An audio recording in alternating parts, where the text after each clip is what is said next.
What's up, ShadowZone fans? This is your ghost host with the most, Brian James. I still think there should be one more syllable, like the ghost host who ate the most roast, you know? I think it could work. With the most. Now, like Hey, I was everybody. saying before I was so rudely interrupted, with me as always is my favorite extraterrestrial, Mr. Cassidy Lightwing. Happy Sunday, brother. So what's been going on lately, man? Oh, dude, so much. Now, quick reminder for the audience: this is a joint production between the Lions Pride and Global, so we have two audiences, two audience members here. So if I mention something that ShadowZone doesn't remember, feel free to ask. Okay, my life is an open book. So, as a Lions Pride knows, I've been working on a really strenuous exorcism, and it has been successful so far. But holy crap, this is the roughest I've ever done. Um, Now, to the family who are watching, hi, don't worry, we still have 100% success rate, but this one's trying my patience. It is exhausting, but other than that, things are really great. There was some turbulence yesterday behind the scenes. We're not going to tell you guys what it is, but we just want to know everyone involved that know that you didn't hurt us. We're good. Ain't nobody going to break on my stride. Nobody's Ain't going to hold nobody me down. gonna hold me down. Oh Well, no. no, I got You to got keep to on keep on moving. moving. Now we're talking. So, guys, we have a kick-ass show tonight. We have Jen and PETA from the. You might as well pronounce that name. I don't want to mess it up. Ethereal Sisters Paranormal. Thank you. And we have a part two tonight, a second hour for Mr. Charles Howard Johnson from Anonymous Investigations from right here in my hometown, Spokane, Washington. Ah, I see what I did there. yes. Gang, blood, guts, violence. Might as well call this mini LA. No, I've heard that. For those of you who think we're joking around, you should check out the crime rate in Washington. It is sadly going. Oh yeah, we call them Mexicans for a reason. But Yeah. anywho, getting on to paranormal wise. And before you fire up your hate mail, that was not a racist comment. It was a comment on on meth users. Yes, it was. I said meth and then Atkins. Right. Yeah. Hey, Sharon. Hi, Sharon. But without any further ado, ladies and gentlemen, two of the most beautiful Australian ladies I've ever laid my eyes on, Miss Jen and PETA. Hello. Well, you can't see us. Hello. Yeah. Oh. Put Okay. your heads We have a together. slight Put your heads malfunction here. together. Do me a favor. Just Bring your friend in. That way it'll equalize the camera space. Oh, all right. And without any further ado, Mr. Charles Howard Johnson. There we go. Hello. Yeah, Hello. surprise, buddy. We're bringing you on early. That works. All right. We have got four of my favorite people on here. We're going to start out with Jen and PETA, ladies first, of course. Please tell us about yourselves, where you come from, how you got in the paranormal, the whole 10 yards. Okay. I started up Ethereal Sisters, just over 2 years ago now, 2.5 years ago. And I originally started it with my best friend, but unfortunately she wasn't able to continue. So, yeah, and then I, investigated on my own for about 6 months, and then I met this one. And, yeah, we hit it off straight away. And, yeah, Jen's been with me ever since. So, yeah. And we're based in Perth in Western Australia. Yeah, I forgot that part. Thank you. I was wrong. I was guessing north. I was wrong too. I was Territories guessing from the accent. southeast. Yep, sunny Perth. Mm-hmm. Yeah, all the way over the other side of Australia. Yeah. I got the wrong side of the continent, folks. Well, for being an ET, you're fired, dude. What is the fire for? You're supposed to know the continents and the people on them, you know, where they're from. Come on, Cass. Hey, dude, Australia is another guy's problem. Brian And I hear he Horton, ain't doing too good a job either. Brian Horton says, "What's up, guys and gals?" Hi, Brian. Hello. Now, you say the next time, Golem, please. Raymond G. Newsom says, "Hey. Raymond, you have the precious give it back to us. Wow, that was really impressive, Cassidy. So, Charles, what are the chances of you like doing that for the entire live stream? Not great, but if you want to, I'll keep shuffling voices. Nikki says, "Hi, guys." Hi. All right, well, we got Jen and Peter's background, Charles. Let's get yours, sir. All right. Well, I was raised and born in the incredible state of Kentucky. That's where I learned all about the UFOs and Bigfoot and the paranormal. And I've been here in Spokane since 2007. And it wasn't until I got here that I actively started investigations. So I just hit my stride when I got here. Very nice. Very nice indeed. So, Jen and Peta, speaking of Bigfoot, do you guys have Bigfoot in Australia? Ours is called is it Yowie. Yowie? A yowie. Mm. I was right. What exactly does a yowing look like? Yeah, good question. We don't know because no one's ever seen one. We don't have the Sasquatch red hair. Documentation. Yeah, but it, What was that? it comes from the Aboriginal culture and elders who, like came up with the name and all of that. So yeah, but it's kind of not really, well, to my knowledge anyway, as big a thing as what Bigfoot in the States is. Yeah. But we have had, like, at a location, someone comment that, you know, they thought like certain sounds that we were hearing were Yowie. So who knows? I would like to meet a Yowie someday. Now, from what I understand, they're not as big as Sasquatch, like comparable to the size of large men, you know, and very, very ill-tempered, from what I hear. Raymond G. Newsom says, "My part of the country." And Tia says, "Hello." And Raymond says, "I came from a land down under, Cass." Where the women glow and men blunder. Oh, wouldn't it be interesting to get a Yowie and a Bigfoot together? That would be, you know, can you imagine the chat they'd have? That would be interesting. Yeah. From my experience with them in the Dreamtime, their presence is very, very different from Sasquatch. Sasquatch usually have a very serene kind of presence. You know, they're usually only here to do something and then they go back. But then again, the Dreamtime is a very, very different place than here. Yes. So yeah, sure is. Well, me and Charles have always wondered what it'd be like to have a conversation with the Bigfoot. Actually, at one point in time, we were in quite a conversation about starting our own Bigfoot team here in the state of Washington. Hear that, Susie? For those of you who don't know, Charles, me and Charles worked together for a couple of years in my team I started 8 years ago called the Spokane Ghost Crew.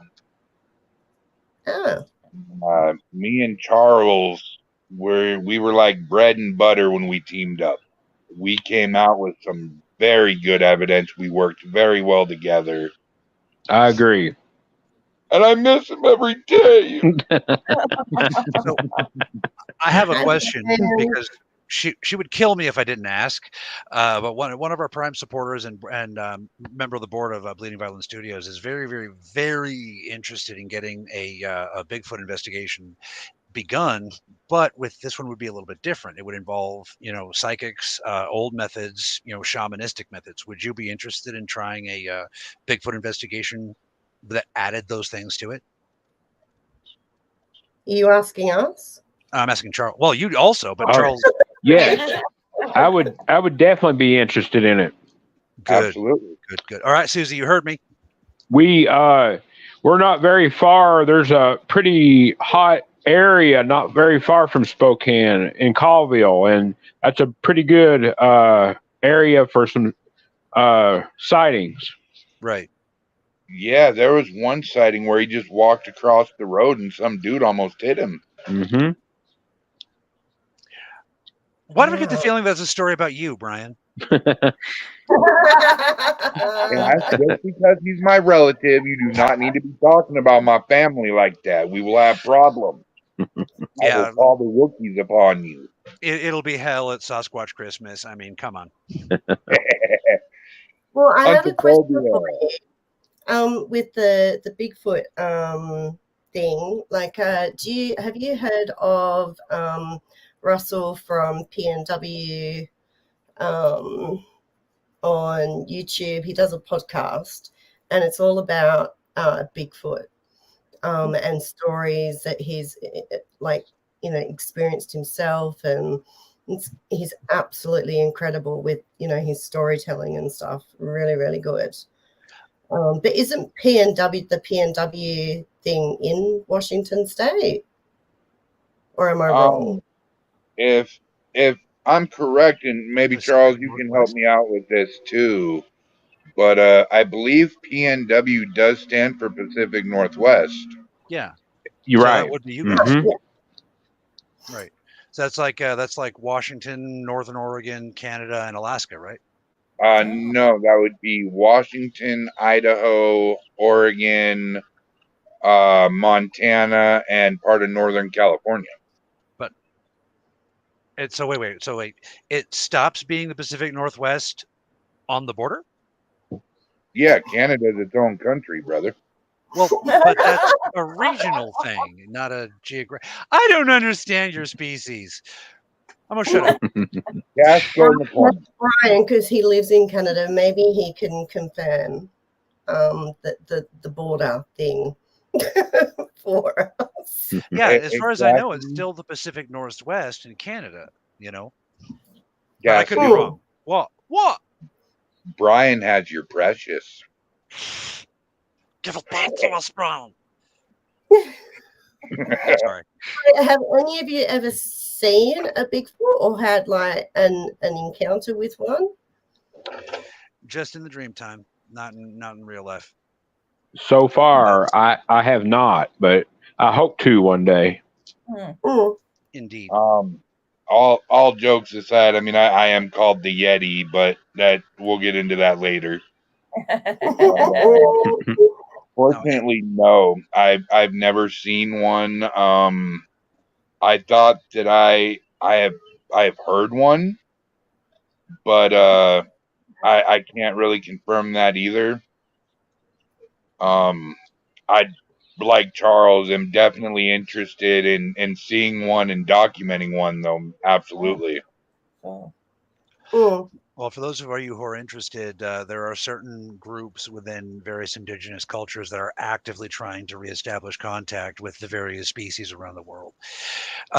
You can say it's a fool's errand if you like, but I mean, why not try to make contact with the natural wonders at this stage of things, right? Exactly. And Jen and PETA, I've heard from other teams in Australia that Hold it's on. really hard to find investigations down there. What is your guys' success rate down there, and what are some of the bigger name places that you've done? Well, see, in Perth, like I've done multiple investigations in a town called York. It's about 2 hours drive out of Perth. And yeah, that whole freaking town is haunted.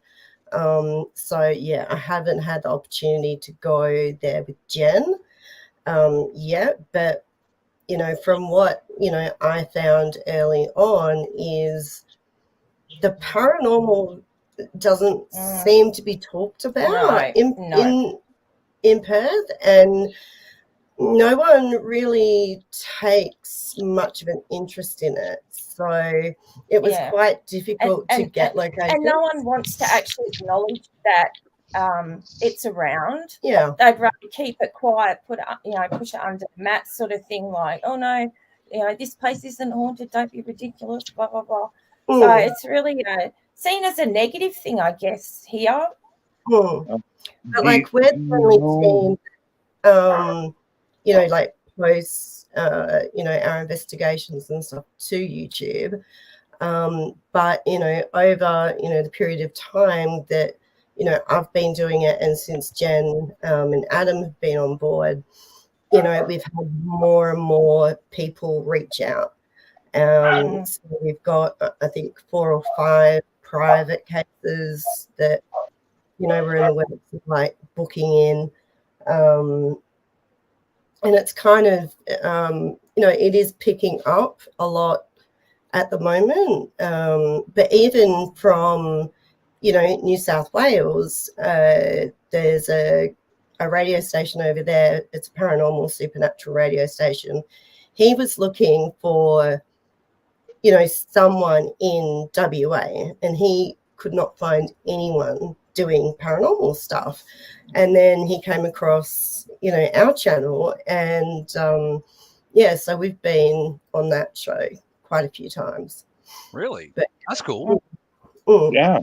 No, why do you think it's not talked about where you're at, and why do you think it's swept under the rug? I mean, is it just fear, or what's your thoughts on it? Yeah, I think that there's a certain element of fear to it, but Peter and I have discussed before, you might be at a barbecue or something, and you happen to mention that you do paranormal investigations, and just about every second person there will have a story about someone's house that they lived in that was haunted, or weird stuff was happening, so it's there, but for some reason it's not brought out into the open. And say we may have, say, a bed and breakfast or a hotel that strange things are happening, so it may be haunted. They will not advertise that. Whereas I think in the States it would be more picked up, like, come and stay in the most haunted. Oh, yeah. It would be a tourist trap. They'd sell orange balls of twine and toilet paper, It's amazing to watch how trends change. Back a long time ago, people would not ever think of saying, oh, yeah, my hotel is haunted, because they were terrified to drive business away. But a lot of times now that's completely changed. Yeah. I mean, I can't remember who it was that said it to me, but, I had this discussion with someone over in the States quite a while back, and they said it's exactly how you guys started out over there. It was just this kind of hush-hush, don't talk about it type thing. But, like we've had, hotels who are happy to, have their building associated with paranormal hauntings, that kind of stuff. But there's a lot of, like the bigger type, more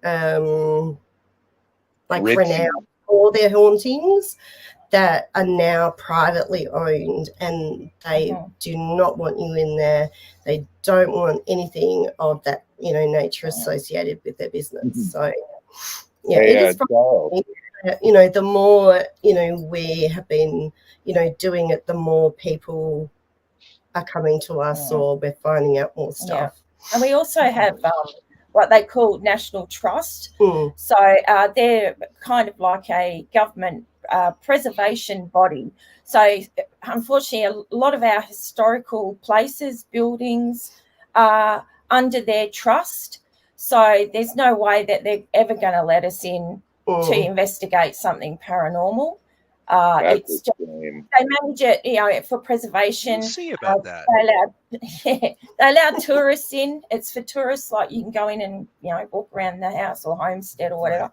but because a lot of them are under the National Trust care, they would never think to let us in to investigate. So I have a question on that point, actually. I've done a little bit of research into that because I'm rather need to do an investigation at a place called Black Mountain. And what I found is that some of these places, you can get into them if you have like tribal permission. So, from the original tribes, would that help? Like if you knew somebody who had that permission? It depends, I suppose, on the location. And so like that town I was telling you about, York, that's got a lot of Aboriginal history tied to it. So, you know, that's a possibility. But, like it's not that we couldn't investigate like a building that's listed under the National Trust. It's just that we would have to jump through that many hoops to try and get the opportunity to do it. And majority of the time it's a no. Well, you know what they say, money changes everything. Yeah, and word of mouth too. It seems to be how we get our locations. Right. So it sounds like it really, you just need to get the conversation started there. Like get it public, kind of like Sybil Shepherd and Stevie Nicks did here. Speaking of hotels and other places like that, your place and our place ain't much. There's not much difference with that, honestly. Charles can attest to this. One word, Charles. Davenport. Yes. We have a hotel here in Spokane that's notoriously haunted. Everybody knows it, but they try to not make that the focus. They're more about the history and last time I heard they did have some ghost stories on their website, but they don't really promote it. And they don't really allow public or big investigations. I've rented a room before and kind of done my own thing and kept it quiet. So that's kind of a good route to go when you have to. You see a lot of places around here are kind of like that. We have a very haunted history. Not only was there the Native American / European bloodbath in and around the Spokane area, but Charles will get a good kick out of this one. The fire of 1890 started out as a little grease fire in a restaurant in downtown Spokane. Long and short of it, it burned probably for a week. Burnt down most of Spokane. Nobody would send for help. Nobody would come in. They couldn't get out. And supposedly no deaths happened in the fire. But they pretty much took every debris, pushed it into the river to make 6 more blocks of the town. And we've built hotels. We've built apartment complexes all over Native American burial grounds, and it's horrible. And it's also like one of the supermarkets, their parking lot is over a Chinese slave graveyard. I mean, they just made it right over top of it, and it's just ridiculous. Yeah. So, but I mean, even here, like with abandoned locations, we don't have, the scope that you guys have over there. Like dilapidated like buildings, houses, or anything of that nature is usually torn down pretty quick. But and the urbex community here is very hush. They won't share a lot. But yeah, we're kind of like getting into Yeah. that now, and it's Worming like, our way in. making some contacts. It's all about who you know, like you said. Right. Right. Mm. With York, you've piqued my attention with this town. Do you possibly know the history behind it? Oh, I'm trying to recall. Not that I can think of. they've got a jail there. So they've got a jail and a courthouse. And the prisoners were treated quite badly. And I think this is going back to, must be late 1800s, early 1900s. And the Aboriginals, so the white prisoners were, treated in one form, still not the best, but their conditions compared to how the Aboriginals were treated was very, very different, and very sad. When we went in there, a year and a half ago, the first time we went in there, I got off the phone to my son, and I'd been in there for about 20 minutes and I felt fine. And then I got off the phone, and, Sean and I went to walk through, and I just went completely off balance. And I said to her, oh, that was really weird. And this was just before I started to go into the jail, cross the threshold type thing. And as, we walked into the cell block, I just felt so sick. And, Sean was telling me, you are white as a ghost. Are you okay? And I said, I need to get outside. And so, I walked straight outside the back into this, open courtyard. But, they've got this just one cell where they've got all these shackles and everything, where they used to just cram all the Aboriginal prisoners in together. And so, I try to get, my bearings. So I said, look, I have to get off the property. And as I walked back through the cell, I was just consumed by just freaking so many spirits and energy. It was just overwhelming, and I was so close to vomiting. And yeah, I hadn't been back in there since, because we tried to sort out an investigation, but again, it's a place that's under the National Trust and very tricky. But yeah, but York is I would say, from the buildings that I've seen, because I have been there other than to investigate, and it's one of the earlier established towns in Western Australia. So WA, our history starts in 1829. So we're still quite young compared to a lot of places around the world. Yeah. So yeah, unfortunately, we don't have that extended history. Right. So yeah. So when you went into this place and you were feeling these feelings, would you describe it as you were almost drunk feeling? Or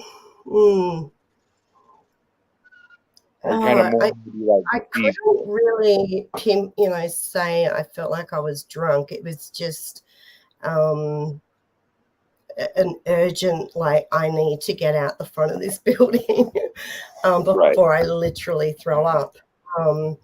But when I entered back into the cell block, it's not a very long walk. It's probably 10 meters to walk through the cell block. Yeah, wouldn't be very big, I wouldn't think. Yeah.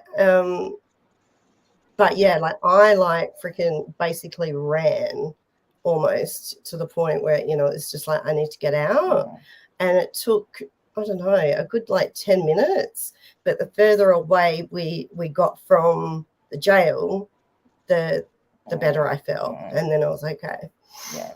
So yeah, just a lot of sad history and energy in that place. And I So. sort of think like Australia doesn't have a very good record as far as treating our Indigenous Aboriginal people.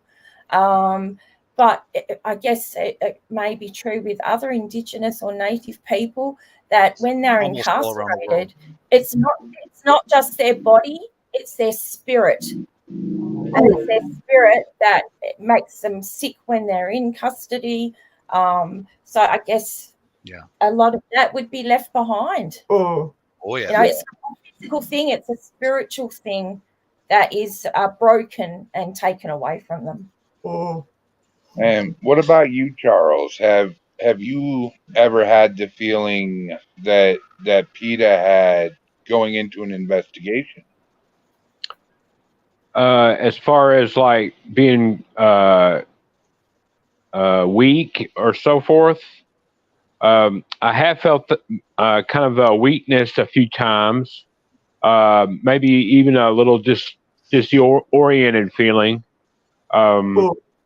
And a few times I've felt a cold wind, a cold energy envelop me. So that's pretty.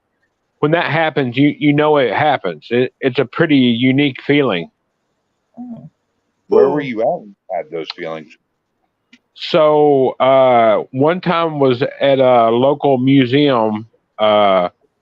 We were investigating, but the first time that happened, we were investigating an apartment here in Spokane in Brown's Addition, and the couple that invited us to come over and investigate, they said that they would leave for the evening and let us have our run of their apartment.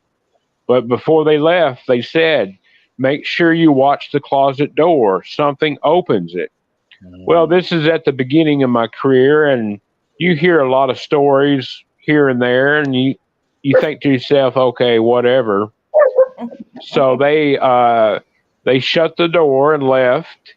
We set our equipment cases down, and right on cue, it swung open all by itself. And that's when the cold energy hit me. All my hair stood up on end. And it sculpted you. It was crazy. And being the good little investigator, after it was all done, we shut the door and tried to walk up and down the hallway, see if our weight had opened the door, but we could not create the opening of the door or the cold energy. So that was pretty prominent in my career. I imagine that was a little shocking. It was. It's still shocking when things like that happen, but like anything, the first time is really shocking. Absolutely. So, Jen, Peter, go ahead, Cassie. I just wanted to say about you mentioned there seems to be a little bit of pain in your voice when you talk about the Australia's treatment of the Aboriginals. I just wanted to point out that's a cultural thing around the world. You know, from basically from the Salish in Washington to the Ainu in Japan. It's a sad consequence of the turning of the world. You know what I mean? Sure. Yeah. Australia was better than some. Yeah. Yeah, it's true. Yeah. I have to say, and it's totally off subject, but the most best accents I've ever heard, hands down, is Australian. Thank you. Thanks, mate. A lot of people say that the English have the sexiest accents, but no, it's Australians. Sorry, hands down. I can't argue. We do get told that quite a bit. Yeah. What is it? What is it about people and accents? It's like a foreign accent, like activates something in your mind. And it's usually. Hold on a second. Hold on 1 second. Hey, Eldon, don't call during the show, bro. Yeah, bad monkey, Eldon. So He does that to mess with us. what has been your favorite investigation since being a teen? Sorry, hang on. Me? No, Anyone? the person behind you. What do you think? Best investigation. Cool. Hi, Steph. Probably Fairbridge. Would be like my favorite place to go investigate. But I've only investigated like two of the cottages there. One of them I did with Jen and Adam last year, and that was cool. Yeah, it's pretty full on, but it's, you know, like you've got to pay, obviously, so we have to pay to go there and stay the night. But, you know, activity wise, you know, it's the best for, you know, hearing disembodied voices, picking up EVPs, all of that. Residual haunting. Yeah. So look, I can't wait to go back there. But it's a very, very sad and dark history that is also not really talked about. So whenever, you know, I, you know, do my episodes for Fairbridge, I always, you know, like dedicate it to, you know, the victims and their families, basically. Yeah. That's much respect right there. Marianne Clark from Ghost House Paranormal says, "Hello, ladies," and she's been trying to interact the whole show, but the show's been so interesting, I haven't had an opening point. Hi. So, Marianne, that's on me. But this is a great show so far, so let's just keep it on rolling. We had a conversation earlier, and you stated you wanted to mention something on the podcast. Butterfinger. You were breaking up a bit there, Brian. Oh, sorry. I have a habit of putting my pinky down by my charger, and it covers my microphone. We had a chat earlier today, and you said you wanted to mention something on the podcast. About Anzac Day. Oh, okay. Yeah, I just wanted to acknowledge today in Australia is what we call Anzac Day, which stands for Australian and New Zealand Army Corps. It's a very special time for Australians and New Zealanders. It's to not celebrate war, but to remember those who have served and sacrificed and given the ultimate sacrifice, their life, to ensure that in Australia we get to live with the freedom that we have. So yeah, I'm looking a bit rough. I have no makeup on or anything because I've been up since 3 a.m. this morning. We have what we call a dawn service that starts before dawn, and it's beautiful. And we sort of have a minute's silence to remember all the soldiers that, you know, have passed away. A lot of them are still buried in foreign lands. So their bodies are over in France or Turkey, Gallipoli Beach. I don't know if you've heard of that. We have a movie about it. Yeah, well, there is movies about it. Yeah. So it's to celebrate, well, not celebrate, sorry, to stop and pause and give thanks for all those people that have served, are currently serving. Also to think about the ones that come back maimed, mentally challenged, trying, you know, more sort of modern times. I think we've become more aware of the mental stresses that combat puts on people. Yes. So yeah, there is no shame in honoring your warriors, and in honoring the warriors who would lay down their lives to defend the innocent. They kind of deserve it. And honoring your warriors is not the same thing as honoring war. We have something similar here called the Tomb of the Unknown Soldier. Yes. Yep. Yeah. Exactly. Here in the States, we call that Veterans Day, where we honor our veterans. Yeah. And just to let you know, Jen, just because you don't have makeup on or anything like that, You're still She's still beautiful. Oh, thank you. I honestly couldn't tell. And all I can say is to the soldiers in Australia and New Zealand, here's to you, boys and gals. Thank you, Good, sir. Thank you. Appreciate it, guys. Thank you. Thank you. Jen. My wife is from a military, very, very proud military family. She would skin me if I didn't raise a glass right then. But that doesn't mean it wasn't sincere. Yeah. That was from Jen, my mother-in-law. You have been quiet here. What is your paranormal background? Mine? Me? Yes, ma'am. Sorry, I didn't quite catch it. I've sort of been into the paranormal all my life. There's not a time that I can remember that I wasn't interested in the paranormal. I remember I was probably about 5 years old. I was sitting with my grandmother, and I asked her when she died if she could she come back and see me. So I guess that's my earliest recollection of sort of being I didn't even know that. Yeah, questioning the paranormal. As a footnote, it was several years after she had passed. She used to wear a very distinct old-fashioned perfume. I never came across, and haven't since, anybody that actually wears that perfume. And one time I was laying in my bed, and I swear my whole room filled with the smell of her cologne. Wow. So I guess I take her coming back. No, I like that. That's something you and me have in common. See, I'm not psychic, but I smell the energies.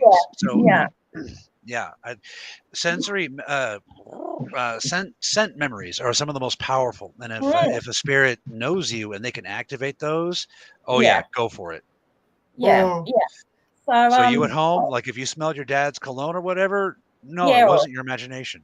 Yeah, or some people smell cigarette smoke or tobacco from someone's pipe, or so it's a very powerful thing. But and I've sort of read and watched and sort of investigated into the paranormal. I actually live in a haunted house. I have things happen. Have things happen, just weird little things and not so, little things.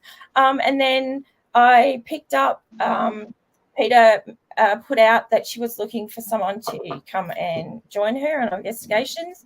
So to me, that was the next step in my interest and wanting to get out there and document things. So I don't know why she's still here. Why she puts up with me over here. You say not so little things. Are you guys in danger from that entity? Not really. Entities. I personally, I have never, well, apart from lately, I felt a bit anxious. I have never experienced anything where I thought, oh, whoa, that's not good. But I have a 14-year-old daughter and a 26-year-old daughter. Both of them have experienced not good things, giant, shadows. My eldest daughter actually had a shadow run at her in our passageway. Another time she was with her boyfriend. She was asleep because she had to go to work the next day. He was just sitting up in bed on his phone looking at something. A shadow figure appeared on the back of the bedroom door because it was shut, and it actually rushed him while he was in bed. So So I've had different things, but I've never ever sort of felt threatened or that's evil or it's going to hurt me or anything. So not like my experience.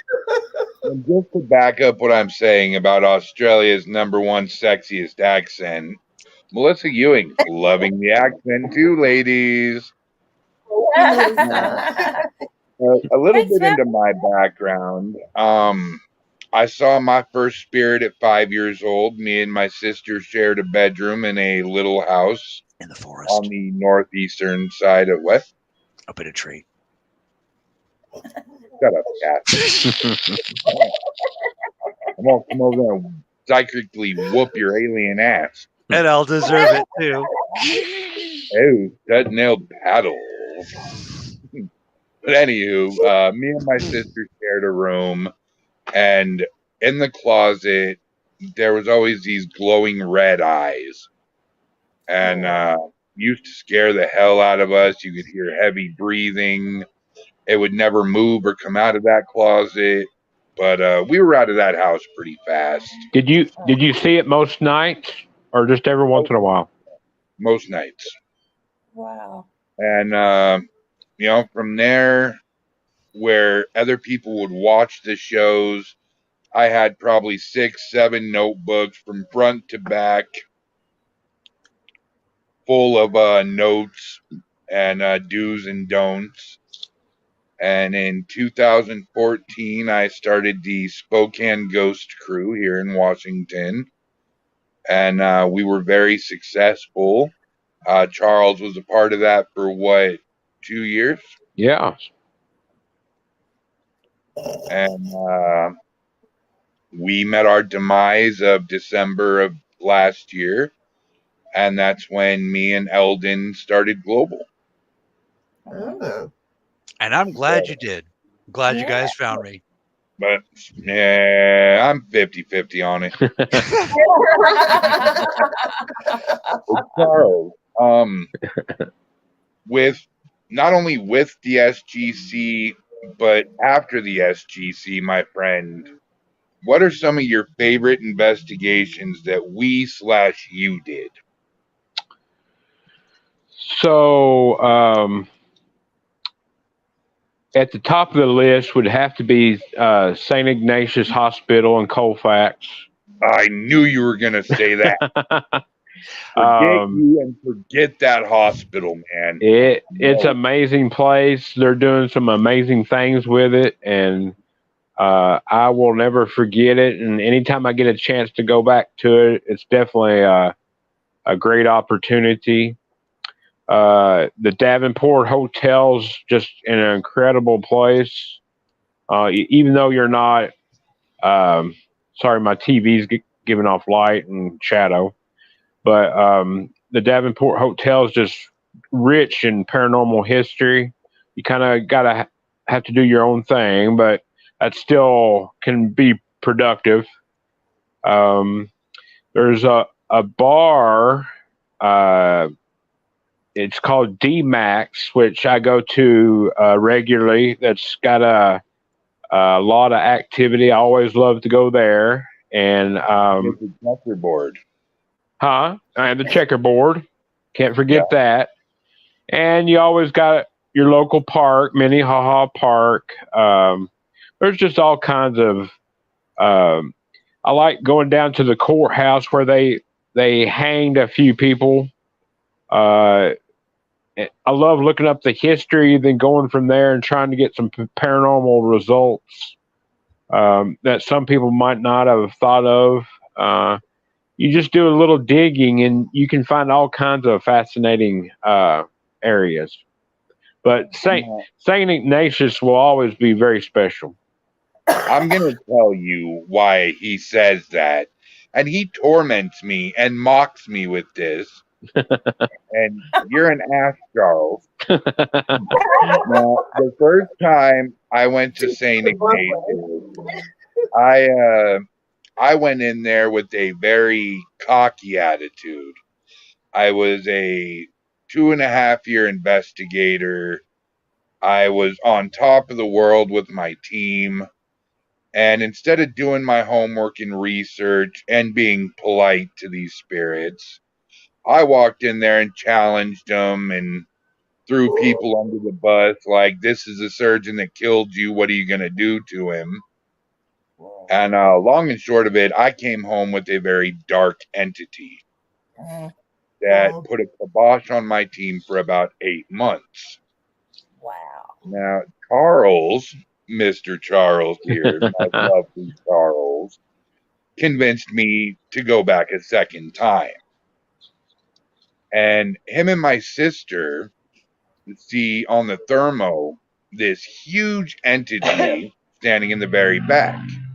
And they're like, hey, Brian, come here, thinking it was me. I walk out of the very first room and I'm like, you guys, I'm trying to investigate in here. What's going on? And apparently this entity that I think attached to me was following me around yet again in that hospital. Wow, interesting. See, everybody needs an alien buddy. So what happened, Brian? What's that? What happened? Well, it completely put a kibosh on my team. Without me, my team couldn't operate or function for some odd reason. It made it to where I was pretty much bedridden. I didn't come out of my room. I wanted nothing to do with my kids. I wanted nothing to do with my wife. Anytime somebody would come into that room, I would curse, I would swear, I would scream.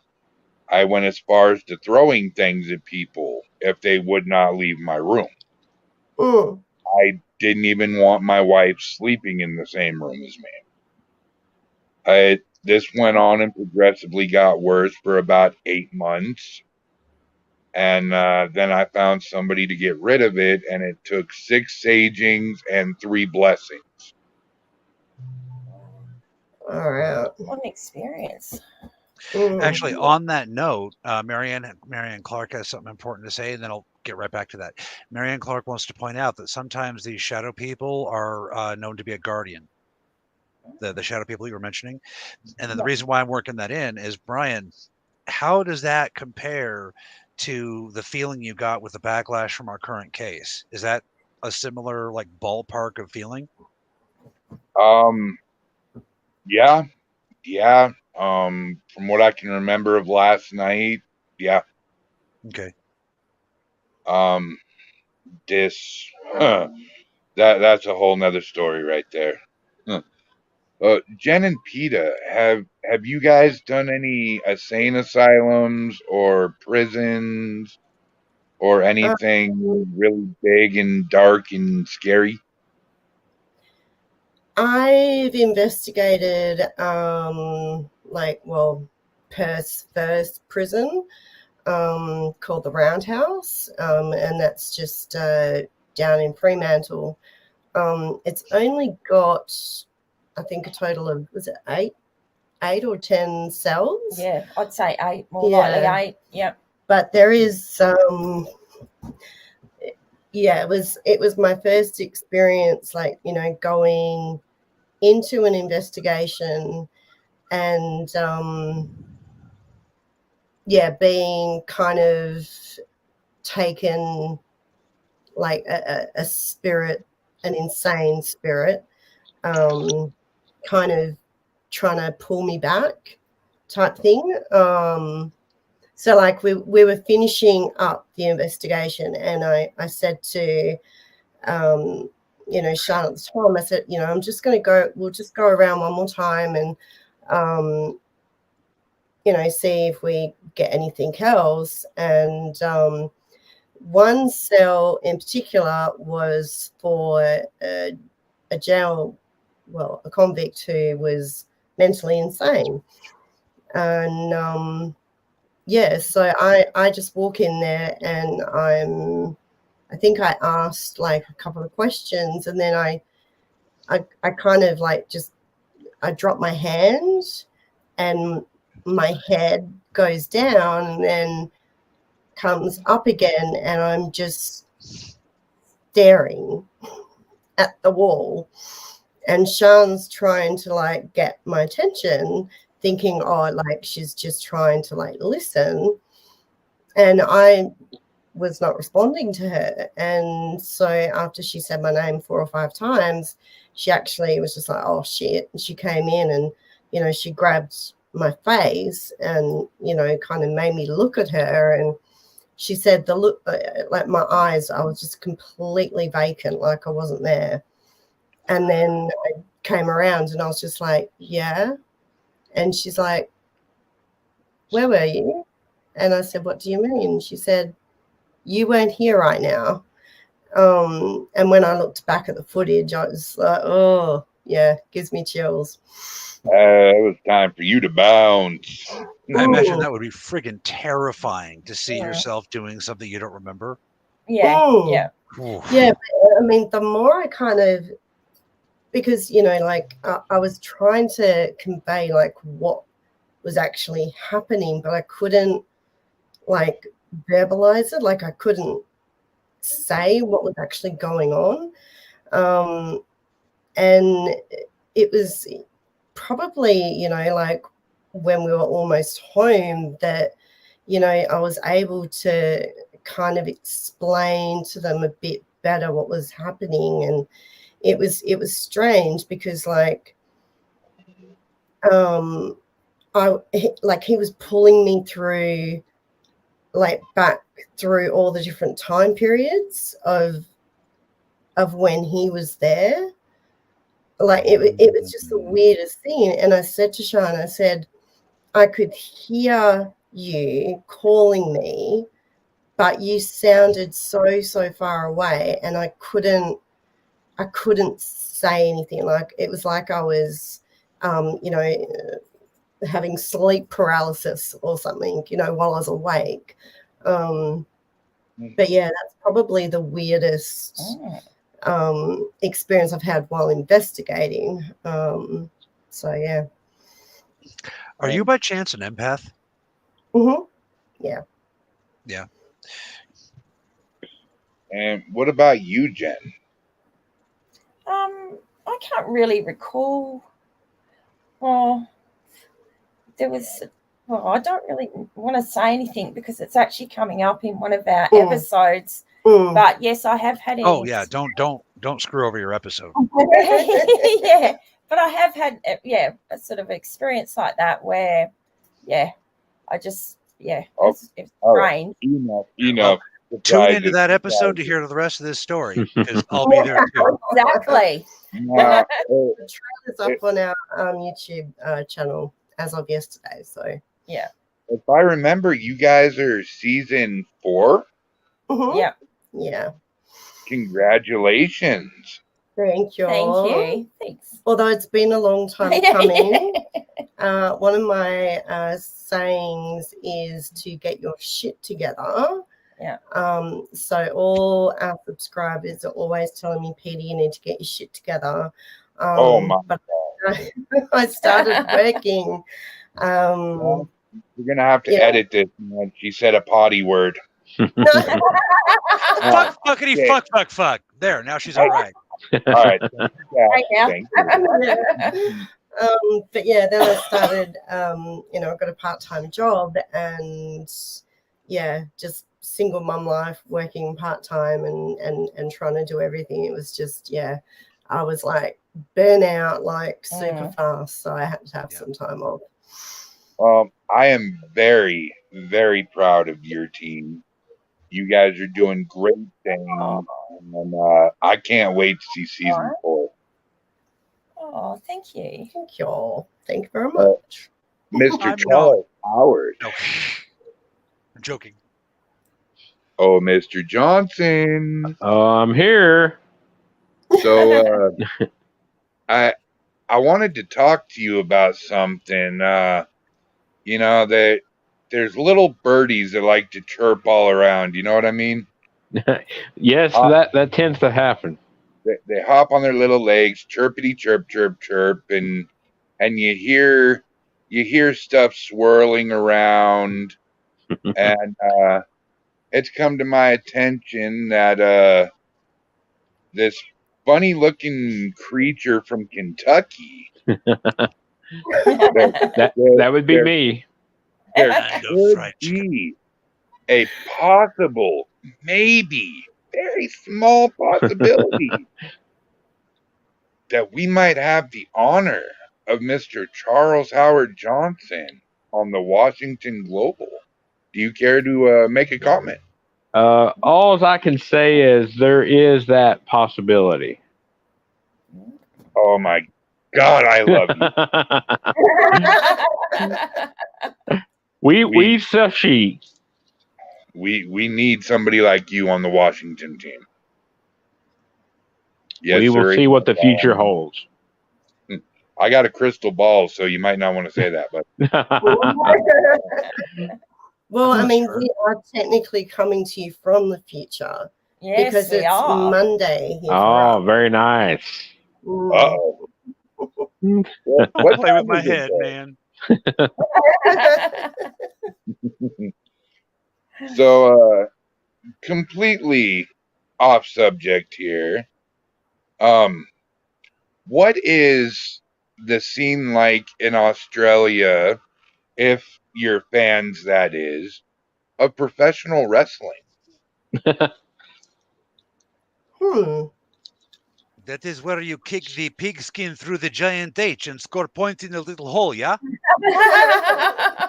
No, Cass, you're fired. You're fired. I used to love watching the wrestling when I was younger. I was a real tomboy. I'm still a tomboy. What am I saying? That's a good I thing. wouldn't Be classify you. myself as like a girly girl, you know, like. But wrestling, I don't know.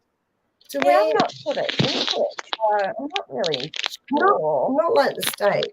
Not at all. Yeah. I'm sure there's fans that tune in and watch and stuff, but I don't think there's sort of anything happening here. Yeah, because you used to wrestle, didn't you, Brian? How did you know that? They can smell you from there. Yes, I actually did a few professional matches. I was training for professional and have a couple of years in the backyard scene. Ah, there you go. I was known to give a mighty good vertical suplex on the trash cans. Nice. What? Nice. What was your wrestling name? Childhood. My first wrestling name was Lurch because I was 17 and couldn't come up with anything better. And then backyard through training, I was Psycho. And then I ended up having to give it up because I was doing that full time. The SGC was really hot. I was writing a book, and I was gone 90% of the time while a postpartum mama was taking care of our itty bitty little baby. So I had to do the daddy thing and give up one or the other. Yeah. And I chose to help people other than kick people's asses. Isn't your current stage name like Dr. Tickles or something? It's the Drunken Tickler, thank you. The Drunken Tickler. Thank you. My finishing hold is the Struggle Snuggle. Yeah. Oh, well, what was your infamous costume like, Brian? In the backyard scene, to be honest with you, I just wore a psych ward t-shirt and a pair of jeans. A few times I painted my face. And in the training stages, it was just kind of wear whatever. I was in the process of getting an actual psych ward outfit from Eastern State Hospital. But apparently they didn't make any in my size. So I don't know why I like lycra or something. Yeah. Gold, sequins, feathers. Right, little boas. I'm seeing him in purple lace, ladies. What about you? Okay, yeah. Oh wait, no, that's me. You put on spandex, I'm out of here. Yeah. Oh, now we're talking Jello wrestling here. JELL. No. Love wrestling. Nobody wants to see me in a thong wrestling in Jello. Tater might. Could be. But So sumo wrestlers, it's just it's not a good look. Yeah.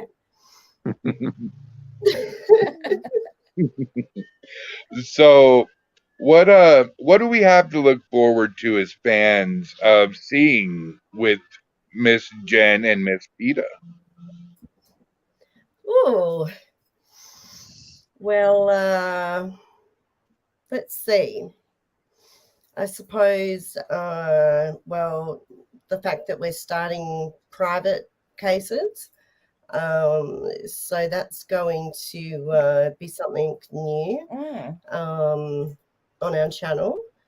And yeah, we're also kind of, Jen and I are very interested in different theories around the paranormal. And, we haven't, gotten around to discussing it thoroughly yet, but we want to try and start incorporating, like, and testing out different theories of the paranormal to see, and use them during our investigations to, I guess, try and document, like, if there, is any credence to the theory, or, things like that. So seems like the race for proof is on lately. Do you care to share any of your theories with us, or is that something we must tune in to watch? I think, well, because we haven't decided on, which theory we're going to go with, we'll keep it under wraps for now. But yeah, I mean, it's something that, we're hoping to incorporate into our investigations and, put a different spin on things and try and, I think, because, like the paranormal field, no one's a professional, right? Like, no one knows the answers or everything. Yeah. Anything like that, because, we're on this side where, we haven't died yet. So I think, it's probably another way of trying to, prove that the paranormal works from a scientific point of view. Gotcha. Right. David Dement says, "Hey guys, it's David Dement, former investigator in the SGC, and my favorite investigation was also St. Ignatius and Colfax, Washington as well." Well, David Dement, guess what? Nobody cares. Just kidding. I love you, brother. But, David Dement,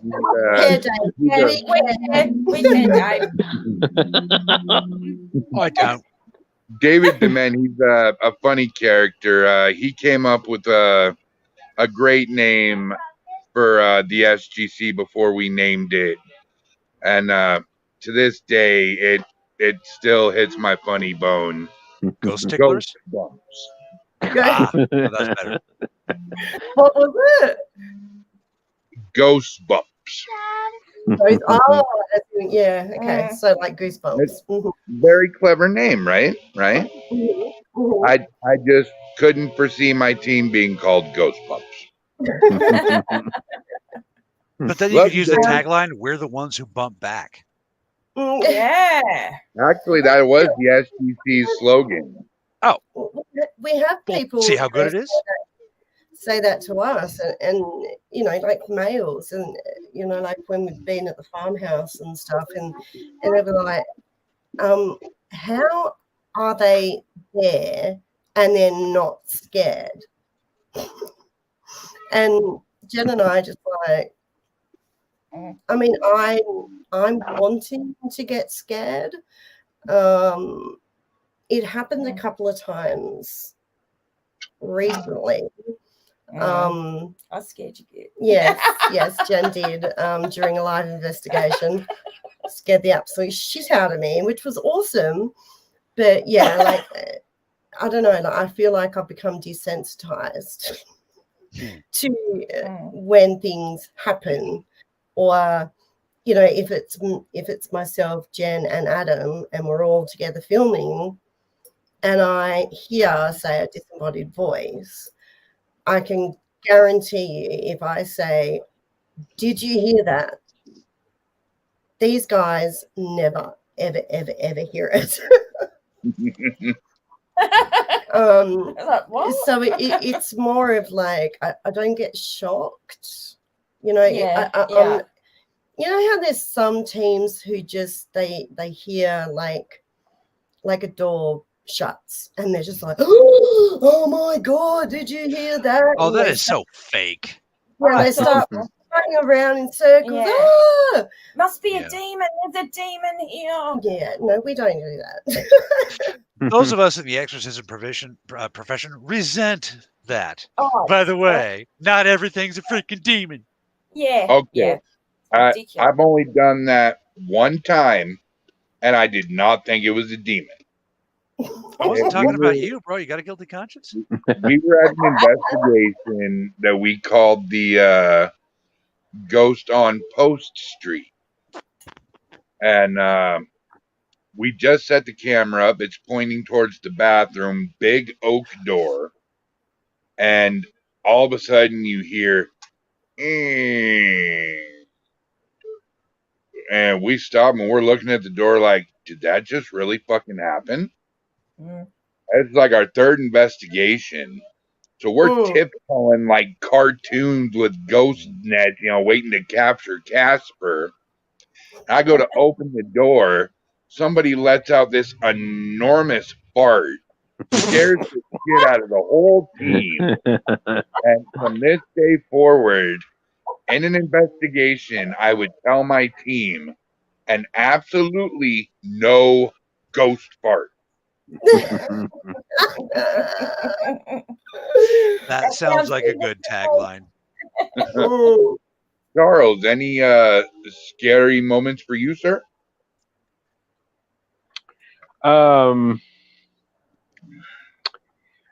Maybe more startling. Seeing the door open up by itself was pretty startling. And experiencing the things I've never only that I've only read about, and finally experiencing them. I've never been really terrified. I've been shocked, and if some of the equipment goes off on command or on request, that can be pretty startling. Now, are you the one we've seen be really polite in the investigation videos?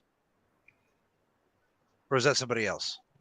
Yeah, Charles, please explain what you say during your infamous flashlight sessions. Well, I mean, I am from Kentucky. You and know what I'm waiting for because I absolutely love it. my mom raised me right, I guess, but I always try to, no matter what I'm doing, try to be polite. I use the little mini mag flashlights for yes/no questions, and just trying to be polite like you would talking to a living person. Saying, can you please turn on the flashlight for me if you're male? Or can you please turn off the flashlight for whatever answer you're looking for? And you always want to be kind when you're starting it and finishing it, your session. It's just a theme of respect that I try to always do, whether I'm in a cemetery or wherever. And always try to say thank you and things like that. That is not the way you say it in an investigation. Come on. You tell me how I say it. No. For that, wait. For that, you guys have to go back and watch the video. Extra clicks. Charles now, was the shaman and actually, he was actually in the Inlander with me. And he was also in, what was that? Wasn't it from Soap Lake over in Moses? Oh, I don't even remember now. The news channel in Moses Lake that came and did the 2 or 3 investigations with us. I thought it was one of the local stations, but you might be right. No, it was definitely Moses Lake. That was the night our eggs got carded and the guy tried to coach me into fighting him. Okay, that sounds like a story that should be told by Judd Apatow. Like Oh, The Hangover, things like that. right. Morgan Freeman. Okay. I remember the day I met Brian. He was hairy and stinky. So, do you girls ever come to the States for investigations? Okay. I've never ever. The only place I've been out of the country is Bali. Probably will never go back. I didn't like it. I've always wanted to go to America, but our government decided to make us a Island. one whole big A prison fortress island that we could not escape from because of the pandemic. It's slowly changing now. Yeah. But we've been sort of in shutdown basically for 2.5 years now. No comings, no goings. So yes, and especially where we are in the state of Western Australia, we've been even stricter with our borders. Like we weren't letting anybody else from the other side of Australia come in, things like that. So we were an island within an island for a while there. And we have to wear masks everywhere. It's mandatory. Yeah. So when I'm working a 10-hour shift, I have to wear a mask the entire time. Or if you're popping in for groceries to a shop, you have to wear a mask. Yes, it's very annoying. Yeah. Drive through at McDonald's, you have to wear a mask. Yeah. We've been sort of watching in horror what's happening there and making notes. And I don't mean to offend any members of the Australian government who may be watching, but y'all acting a little bit like 1930s Hitler bros. You might want to chill it out. Well, see, because I've been in the veterinary industry most of my life, and so I've got a lot of medical background. And yes, they've got us wearing masks. Everyone has to wear them. You're only allowed, even if we're having a break at work, we're only allowed to pull our masks down to have a sip of water or a bite of our lunch and then put it back up.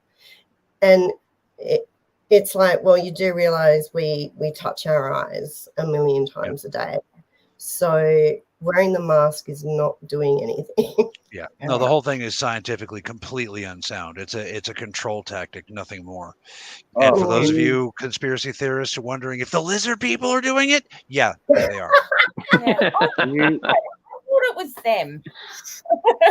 My people call them Loquogoth. So yeah. Here's my theory about the mask. Reptilians, so yeah. Actually, they're not really reptilian. That's a misnomer. That's a mix-up with tribal shamanism from Africa.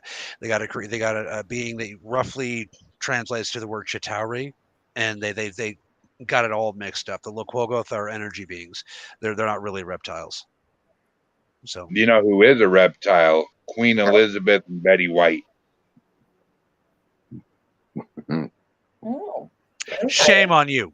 No monologue for you. Go. You know what you did.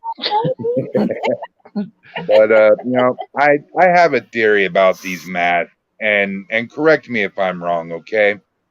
Now, this may sound a little crude and grotesque here, but if you're wearing a mask and you fart, you're gonna smell it. Am I correct? That's too far jokes today. What the hell is gonna stop a virus with a mask on if it doesn't protect you from your own fart? Well, the fact is, it really doesn't. Even the surgical masks. What a surgical mask only protects like this immediate area. You know what I mean? So there's been a lot of clever solutions, but part of the factor that your biologists aren't considering is that you're not the virus's only prey. So even with the vaccine, that's one of the reasons why it did nothing. The vaccine keeps the virus from being able to feed on your human cells, but what about everything else you breathe in? All right. It just that's why the vaccine did nothing to stop the spread. You know, because the virus is still propagating inside your body. It's just not harming you. You know, sorry, biologist, physicist, all that stuff. Like I keep getting sick. Like my immune system is just like absolutely shocking at the moment. And you know, like ever since I had a virus that was very similar to COVID, you know, and I still can't smell, I still can't taste. Yeah, I've tested negative that many flipping times. It's a joke. But yeah, like because we're constantly wearing masks, having to wash our hands, sanitizing. And so as soon as we come into contact with anything like the common cold or, you know, one of the flu strains, well, we get sick. Time for us to say something that'll probably get us canceled by the government. We got to do it at least once. So how pissed off do you think the Australians are going to be when they realize that this is all a giant basically effort to drop your immune systems and thus sell more medicine? Because the masks, what they're doing is they're feeding bacteria back into your body, so you're getting sicker and sicker. So, and sicker, out of curiosity, has anybody ever flipped the word COVID backwards? Bekov? Divik. That's evil spirit in Hebrew. You know, you have a very good point. Interesting. I had not considered that. That's a very. I was too busy making lyrics to My the Rona. So. Do you know more? Tell us more, bro. Yeah. You know, I just happened to I saw it on Facebook, and I thought, well, you read a lot of things on Facebook that aren't true. So I looked up the word, and it's true. And in Hebrew, it means evil spirit. And I guess that's where the divot boxes come from. Oh, yeah. So I thought that's kind of interesting. I'm going to talk to my rabbinical contacts and see what they have to say about that. Yeah, I would like to hear the comments. Yeah. Right. So Jen and PETA. Wait, time out. One second. Marianne has been asking you for a long time, broski. She's really worried. She wants to know what happened to you the other day. Could you just answer her before she blows up? She says, my heart's racing. She really is nervous. I don't know what she's talking about. She's referring to the backlash from our case. No, he's having some memory problems from it. Okay. Backlash from our case. Oh, I'm doing a lot better today. Right, but Mary wants to know what happened to you.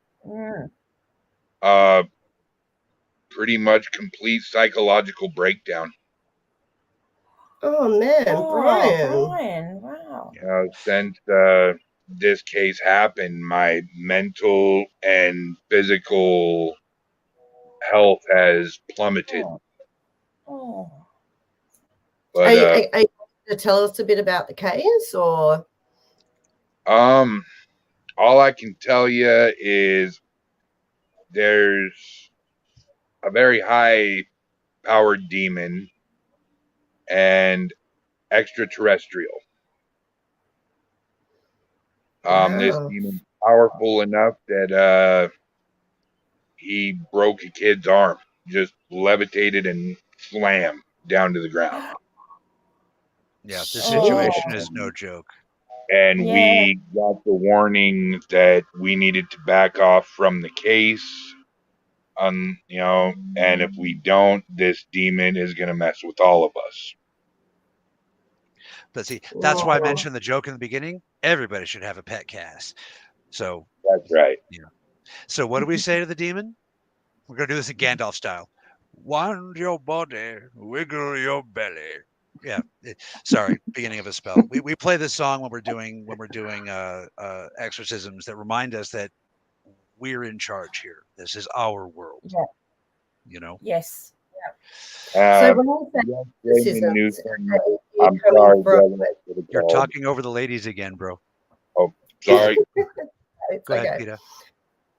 So when you speak about doing these exorcisms, are you doing them like in a religious manner or a spiritual like exorcism? From which cultural standpoint? That's a complicated question. Mm. Maybe are you talking more about like the Catholic rite of Yeah, exorcism? so like, are you coming from like a religious standpoint, like, you know, reading like a Catholic priest would, or is it, you know, something where it's more on a spiritual level, you know, with sage and, you know, Palo Santo and you know, different words? I'll resort to rituals if I have to, but mostly I just use my people's technology. I mean, that's part of what we're here to do, is remind your species how to use your technology. And this stuff where you bang rocks together until it works, that's not your natural technology. We call that the curse of Prometheus. So, but what I usually do is I'll essentially just engage the spirit directly on the spiritual plane. And that's why I needed to ask, because it depends on what standpoint. The Vedic Hindus are actually absolutely convinced that we're some kind of deva. You know, my people. You know what I mean? Not just me. There's lots of us here. You know, they're convinced we're some kind of deva. And then, but yeah, the Native American standpoint, which is, you know, more where I'm coming from. You know, the Lakota standpoint. It's the Native American. You might have heard that Native Americans call their magic medicine. That's not true.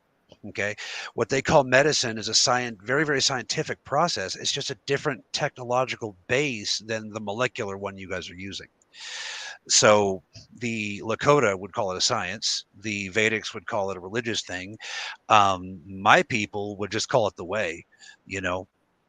So it just trying to figure out how to communicate this stuff to humans has been challenging, you know, because humans want to say, oh, it's magic. No, it's not magic. You know, oh, well, is it God? Yes, it's God, but there's also some more, you know, to it. And then another factor is, the atheists in the audience aren't going to like this, but God is very real. And this is not a religious perspective. Galactic technology actually accounts for the divine energies, divine, all that stuff. I'm sorry, atheists, but y'all are wrong.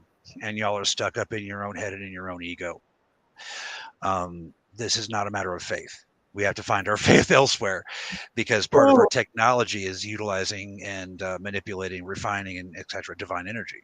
You know, so from Cassidy's perspective, nothing else, just my personal belief system is, it comes from my Lord, and my Lord do I serve, no other.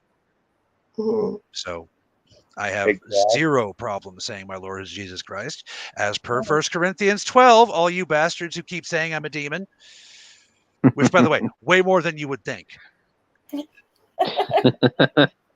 Well, a big part of, have you seen, like, do you see, like, when you say you, you know, kind of speak to them on their level, can you physically, like, see, like, the demon that has been affecting Brian? No, I can smell it, though. And it's not a fallen. It's what we classify as a diverter class, which means it basically they create misery so they can feed off of the energy that's excreted by the misery. So, yeah, what's so confounding is it keeps hiding. The girl in question is comparing it to a Russian doll. She's 9 years old, so she says it's okay. Yeah, you know exactly what I'm talking about. Yeah. Please. Yeah. So this has been very, very challenging. Little booger knows how to hide. I'll give it that. But I'll tell you what, that demon who I know is probably listening. Well, you're a demon. Shut up. By Islamic standards, that is true. But like the song says, man, ain't nobody gonna take my pride. Can't nobody gonna hold me down. Stop that! There are guests. You're embarrassing me. No.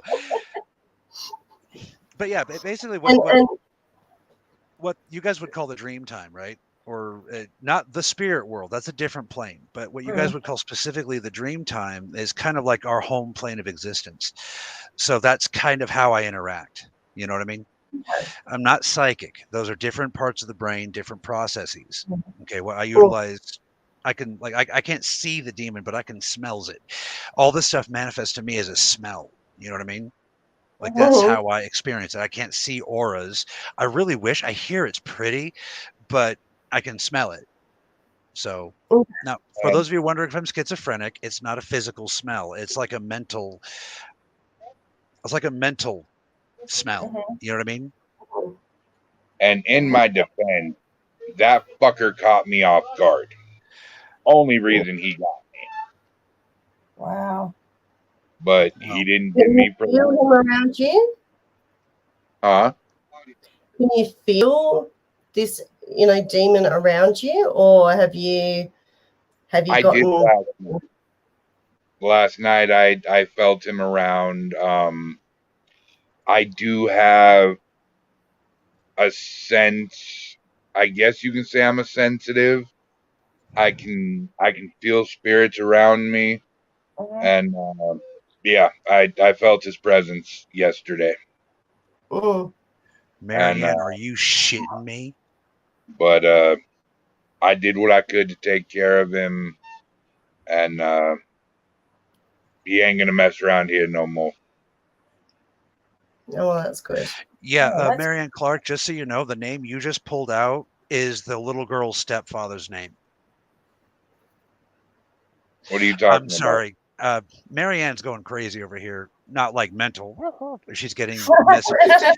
Oh, that's good to hear. No. Marianne Clark of Ghost House Paranormal. She is very, very psychic. She actually, like Ghost House Paranormal, they're a group of psychics and mediums. Like they'll work with cops and stuff. We've followed them to investigate and stuff. They find lost children. They're no joke. They're the real deal. Yeah. So, and she just mentioned this entity's name, and I'm sitting here. That's her stepfather's name. I've shared no information whatsoever. So Yeah. So yeah.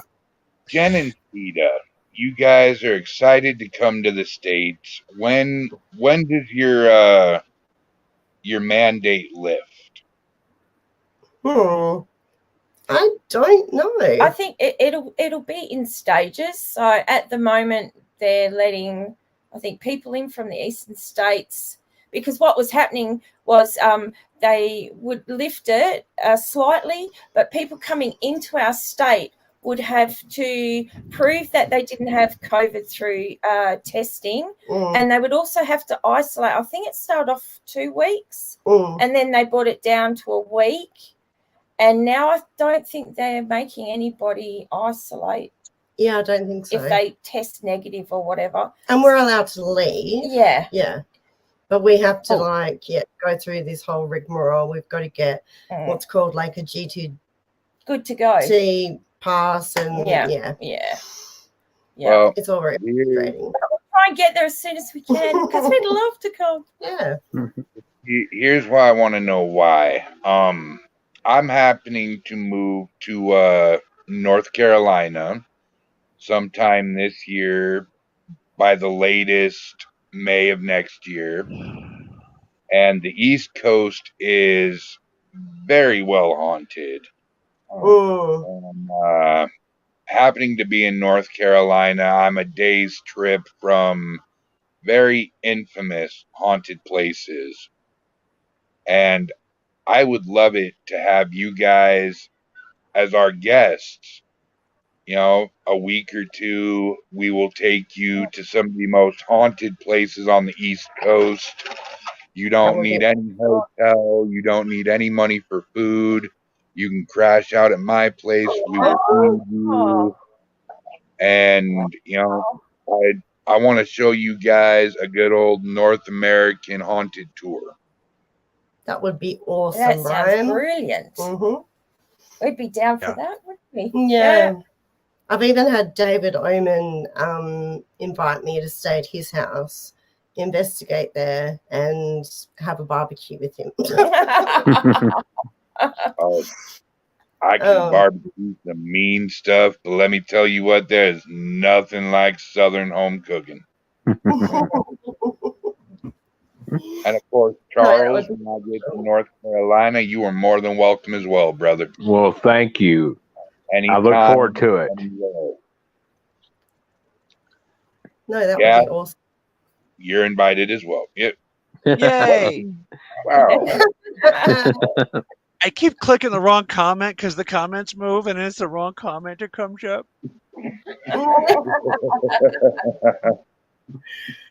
No, David, I disagree. Yeah.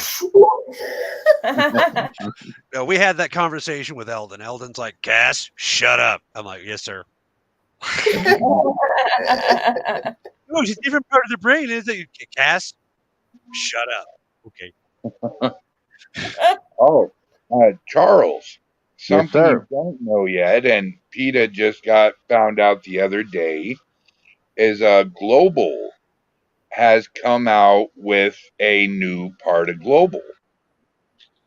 We are calling it Paratech Laboratories, and we are coming out with state-of-the-art paranormal equipment. Nice. And I can definitely get you a discount, brother. Oh, I'm all over that. And for the Lion's Pride, they found an Egon. No shit. He can like do stuff with the technology that makes the technology hear the spirits.